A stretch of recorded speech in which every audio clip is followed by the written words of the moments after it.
haba abokina ya za ka zo ka ɓata rai haka ka yi tukun ka haɗa gabas da yamma kamar wanda aka yi mutuwa ya kamata ka saki ranka faɗa min me ya faru. To in na faɗa ma me za ka yi min? Na ce ka faɗa min. In na faɗa ma me za ka yi min? Zan baka shawara. To abun nan dai da mini shi dai ne magana kuɗin nan ne.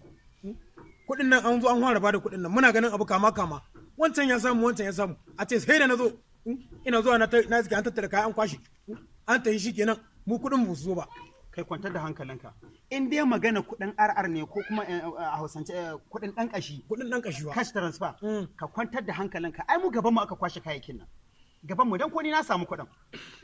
Na samu gaban mu aka kwashe waɗannan kaya amma ai kafin su kwashe kayan ai an yi announcement an tabbatar mana za su dawo nan da kwana 10 za su dawo sannan in baka mance ba ai da aka je garin Bungudu ana bada waɗannan kuɗaɗen sai da suke kwana 4 suna bada kamar yadda suke kwana 4 suna bada wannan da suke kwana 4 suna bada Bungudu sai ka ce mutanen Bungudu za mu tafi sai nan da kwana 20 za mu dawo kuma da aka kwana 20 nan 20 na cika cif suka dawo garin Bungudu suka ci gaba da ba mutane kuɗin su saboda ni lokacin ma wasu da aka bada kuɗaɗen ba su nan suna kasuwa amma wannan karan da aka dawo sun je sun anshi kuɗin su naira 75,000 cif. To dakata yanzu kai kana nihin dawo kai kana da tabbacin za su dawo kenan nan. A'a ai dole ma za su dawo ai bari ka ji wallahi tallahi kwandalaka ba za ta ciwon kai ba naira 75,000 cif sai an baka su saboda shi mai girma gwamna bai zakulo wannan bawon Allah ba shi wani mukami ba sai da aka tabbatar da gaskiyar shi da amana shi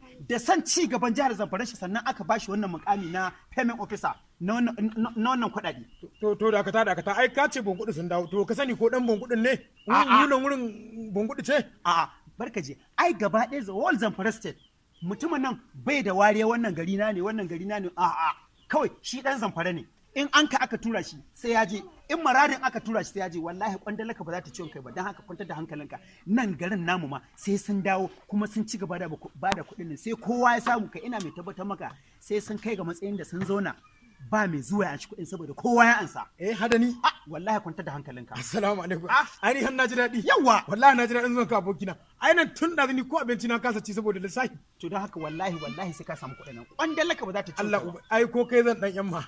Allah ni wallahi na kaga ni na gode saboda na an sonawa kuma wallahi mai girma gwamna muna godiya sosai saboda wannan mutumin wallahi mutum ne mai gaskiya da amana da san mutanen Zamfara wanda aka ba wannan mukami Mustapha Salisu wallahi muna godiya kuma kuɗin ɗan ƙashi wallahi mun ansa yo Allah na abokina ko kai Allah ya maka albarka na gode Allah ya maka albarka na gode dan yanda nake cikin tushishin nan wallahi in banda kai da ban san ranar sacciwa ta ba amma tunda Allah ya kawo min kai dan uwa na saka da Allah saka da alkhairi ni yanzu zan je gida in yi sallah wallahi